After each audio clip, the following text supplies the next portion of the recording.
नमस्कार मंडळी. मंडळी, आज 19 फेब्रुवारी छत्रपती शिवरायांची जयंती. छत्रपती शिवराय म्हणजे स्वतः श्रीमान योगी. छत्रपतींच्या संदर्भात जितकं बोलावं तितकं कमीच. छत्रपती शिवरायांच्या आयुष्याकडे जर आपण काळजीपूर्वक बघितलं तर भगवान श्रीकृष्णांनी भगवद्गीतेमध्ये जो काही सार अर्जुनाला सांगितलेला आहे तोच जिजाऊंनी या शिवरायांच्या बालमनावरती तो कोरला आणि त्यातूनच शिवराय घडले. भगवद्गीता वाचत असताना 5व्या अध्यायाचं नाव आपल्याला माहिती की कर्मसन्यास योग असं आहे.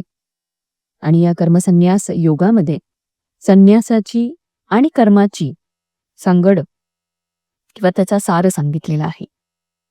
आता आपल्याला असं वाटतं की संन्यास म्हणजे सर्व संग परित्याग, सर्व काही सोडून देणं.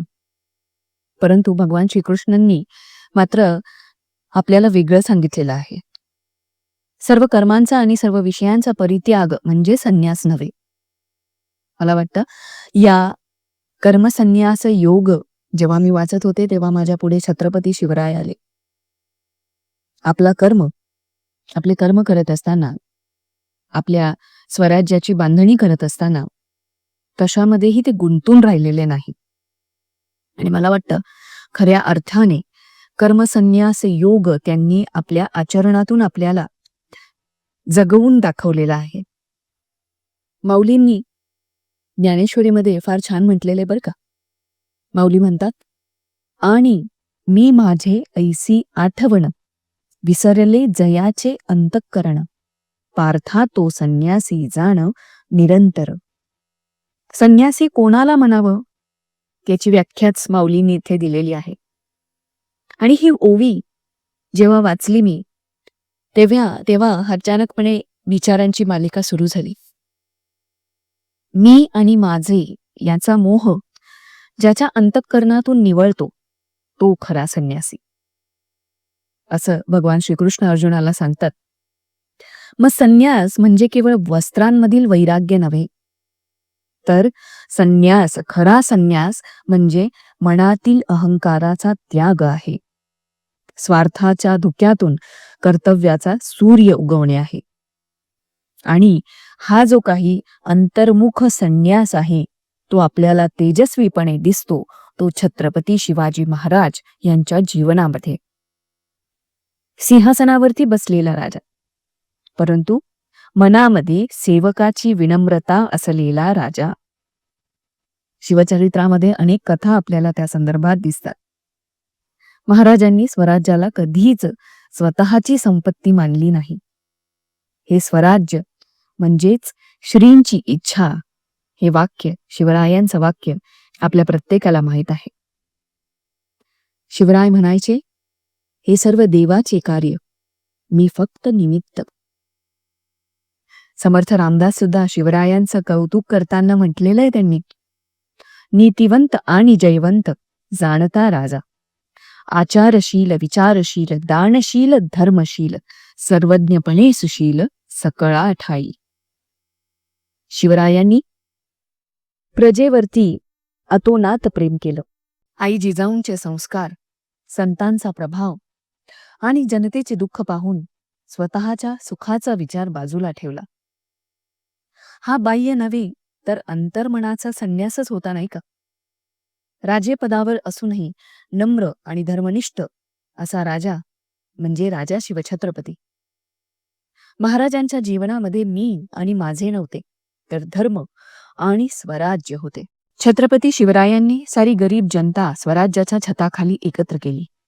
साळी, माळी, कुंभार, तेली, रामोशी, मराठा, ब्राह्मण, मुस्लिम, नावी अशा 18 पगड जातींमधील तेजस्वी, निश्चयी, त्यागी माणसं स्वराज्यासाठी उभी केली. फक्त आडनावाने मराठा नव्हे, तर ज्याला महाराष्ट्र आपला वाटतो, ज्याला महाराष्ट्र मातृभूमी वाटते, महाराष्ट्रामध्ये दैन्य दुःख नसावे असे ज्यास वाटते, ज्या महाराष्ट्रात सर्व जाती धर्म गुण्या गोविंदाने राहत असतील तर तेही मराठा, अशा व्यापक अर्थाने छत्रपती शिवाजी महाराजांनी मराठा या शब्दाची व्याख्या केली. स्वराज्यासाठी कर्तव्य करीत असताना मीपणा विसरणारा खरा संन्यासी राजा म्हणजे राजा शिवछत्रपती. बघा ना, महाराजांकडे अनेक किल्ले होते, संपत्ती होती, स्वतःचं सैन्य होतं. परंतु या सर्वांमध्ये, या साऱ्या वैभवाच्या मधोमधही त्यांचं मन मात्र अलिप्त होतं. आई जिजाऊंच्या संस्कारांनी त्यांच्या अंतःकरणामध्ये धर्मनिष्ठेची ज्योत पेटवली आणि या साऱ्या वैभवाचा उपयोग स्वतःसाठी नाही, तर आपल्या स्वराज्याच्या, आपल्या प्रजेच्या कल्याणासाठी त्यांनी केला.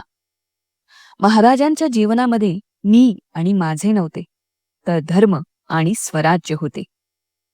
त्यांनी किल्ले जिंकले, अनेक किल्ले जिंकले, पण मनामध्ये अहंकार जिंकू दिला नाही. शत्रूवरती विजय मिळवला, पण स्वार्थावरही विजय मिळवला. आणि म्हणूनच ते खरे कर्मयोगी आणि अंतःकरणाने संन्यासी होते. महाराजांनी अफजल खानाचा पराभव केला, शाहिस्ते खानाची बोटे छाटली, परंतु इतके सर्व विजय मिळवूनही महाराजांच्या वाणीमध्ये गर्व नव्हता. कारण त्यांना ठाऊक होते, हा विजय माझा नाही, धर्माचा आहे. त्यांच्या अंतःकरणामध्ये अहंकाराचा कणही नव्हता. आणि अशाच व्यक्तीला संन्यासी म्हणतात, नाही का? महाराज संतांना नेहमी वंदन करीत, कारण महाराजांना कळले होते, सत्ता टिकते ती पराक्रमाने नव्हे, तर सद्गुणांनी. आणि संतांचे चरण म्हणजे साक्षात अहंकाराला औषधच. महाराजांनी शस्त्र हातात घेतले, परंतु हृदयामध्ये करुणा जागृत ठेवली. आणि म्हणूनच समर्थ रामदास म्हणतात, सकळ सुखाचा केला त्याग, करुणी साधिजे तो योग, राज्य साधनाची लगबग कैसी केली.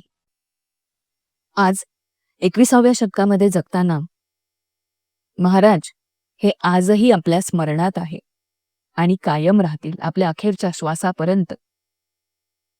महाराजांच्या जीवनाचा जर आपण उहापोह बघितला आणि या ओळी बघितल्या, तर मला वाटतं म्हणजे विचार हा असा येतो की ज्ञानेश्वर माऊलींनी महाराजांसाठीच तर या ओळी लिहिल्या नसतील ना. बघा, आपणही संसारात आहोत. घर, नाते, व्यवसाय, मानसन्मान या सगळ्या गोष्टी आपल्याही सभोवती आहेत. पण आपल्या मनामध्ये मीपणा कमी आहे का हो? तर नाही. जर आपल्या मनामध्ये मीपणा कमी झाला, तर आपला संसार ही आपली साधना बनेल, कर्तव्य आपली पूजा बनेल आणि सेवा आपला संन्यास बनेल. असं ही ओवी आणि स्वतः छत्रपती शिवराय आपल्याला शिकवतात. 19 फेब्रुवारी महाराजांची जयंती म्हणजे फक्त मोठ्याने डीजे लावून, महाराजांची गाणी लावून, त्यांना हार फुले चढवून, स्टेटसला फोटो ठेवून माझं महाराजांवरती किती प्रेम आहे हे दाखवण्यापुरतं नाहीये. तर महाराजांकडून शिकण्यासारखं आहे, जगा पण आसक्ती विरहित जगा, जिंका पण अहंकार जिंकल्यावरती नको, सगळ्यामध्ये राहा पण अलिप्त राहा. छत्रपतींचं जीवन म्हणजे तलवारीतलं तेज आणि संतांच्या करुणेचा संगम. ते सिंहासनावरचे संन्यासी आहे. पराक्रमामध्ये सुद्धा वैराग्य असावं हे दाखवणारं, सत्तेमध्ये सुद्धा नम्रता असावी ही दाखवणारं साक्षात व्यक्तिमत्व म्हणजे छत्रपती शिवराय. आपणही त्यांच्या पावलांवरती चालूया, मीपणा विसरूया, कर्तव्य स्मरूया आणि अंतःकरणामध्ये खऱ्या अर्थाने या श्रीमान योगीला जागवूया. जय भवानी, जय शिवराय.